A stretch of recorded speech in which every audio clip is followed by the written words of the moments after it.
بسم اللہ الرحمن الرحیم۔ السلام علیکم ورحمۃ اللہ۔ امید کرتے ہیں دوستو آپ سب خیریت سے ہوں گے۔ دوستو ایک یہودی کے پاس ایک مسلمان مہمان ٹھہرا۔ اس نے انگور پیش کیے تو مسلمان نے بڑے شوق سے کھائے۔ پھر تھوڑی دیر کے بعد یہودی شراب لے کر آیا تو مسلمان نے کہا استغفر اللہ، میں مسلمان ہوں، میں شراب نہیں پیتا۔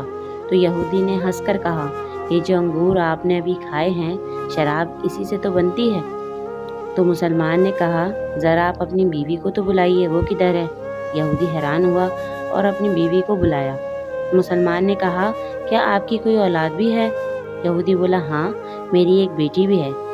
تو اس کو بھی بلایا گیا، دونوں آ کھڑی ہوئیں۔ مسلمان نے کہا تیری بیوی تیرے لیے حلال ہے اور یہ تیری بیٹی جو اسی سے پیدا ہوئی ہے یہ حلال نہیں۔ یہودی یہ دیکھ کر بہت متاثر ہوا اور اسلام کی طرف رجوع کیا۔ دوستو ایک روایت میں ہے کہ جب حضرت نوح علیہ السلام نے اپنی قوم کو کشتی سے اتارا تو اس وقت اللہ تعالیٰ کا حکم ہوا کہ اے نوح، جتنے تخم اور جڑیں ہیں یہ سب زمین میں بو دو۔ چنانچہ حضرت نوح علیہ السلام کو تمام تخم کی جڑیں اور تخم مل گئے، لیکن انگور کی جڑ نہ ملی۔ تب اللہ تعالیٰ کی بارگاہ میں عرض کی تو آواز آئی اے نوح، اس انگور کی جڑ کو ابلیس لعین نے چرا لیا ہے۔ جب حضرت نوح علیہ السلام نے شیطان سے کہا کہ تو نے انگور کی جڑ چرائی ہے، لا کر دے، تو شیطان نے انکار کر دیا۔ حضرت نوح علیہ السلام نے فرمایا کہ مجھے اللہ نے خبر دی ہے، تو نے اس جڑ کو چرایا ہے۔ تب شیطان نے کچھ ہی دیر بعد انگور کی جڑ لا کر حضرت نوح علیہ السلام کے سامنے پیش کر دی اور ایک شرط رکھی کہ جب تم جڑ کو بو گے تو تم اس کی جڑ کو 1 بار پانی دو گے اور میں 3 بار پانی دوں گا۔ حضرت نوح علیہ السلام نے یہ شرط قبول کر لی اور پھر انگور کی جڑ کو زمین میں بو دیا۔ چنانچہ حضرت نوح علیہ السلام نے 1 دفعہ پانی دیا اور شیطان نے 3 دفعہ پانی دیا۔ 3 دفعہ یعنی لومڑی، شیر اور سور کو مار کے ان تینوں جانوروں کا خون اس کی جڑ میں ملا دیا۔ اس لیے جو شیرنی اور مٹھاس انگور میں ہے وہ حضرت نوح علیہ السلام کے پانی دینے کی وجہ سے ہے، اور اس سے جو شراب بنتی ہے وہ ابلیس لعین کے پانی دینے کی وجہ سے ہے۔ اس لیے شرابیوں کا مزاج پہلے تو لومڑی کی مزاج کی طرح ہوتا ہے، پھر شیر اور آخر میں سور جیسا ہوتا ہے، کیونکہ نشے کی حالت میں شرابی کسی کو دیکھتا ہے، سمجھتا ہے اور نہ ہی سنتا سناتا ہے۔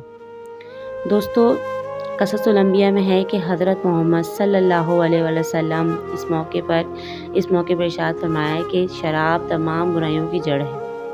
نبی آخرت الزماں حضرت محمد صلی اللہ علیہ وسلم نے ایک اور جگہ ارشاد فرمایا کہ شراب پینے والا ایسا ہے جیسا کہ بتوں کو پوجنے والا۔ احادیث کی مستند اور مشہور کتابوں یعنی ابن ماجہ، ترمذی اور ابو داؤد میں شامل ایک اور حدیث ہے جس میں حضرت محمد صلی اللہ علیہ وسلم نے فرمایا کہ اللہ نے لعنت فرمائی ہے شراب کے نچوڑنے والے، اسے پینے والے، اسے بیچنے والے اور اسے خریدنے والے پر، اور اس کی حد 80 کوڑے ہیں۔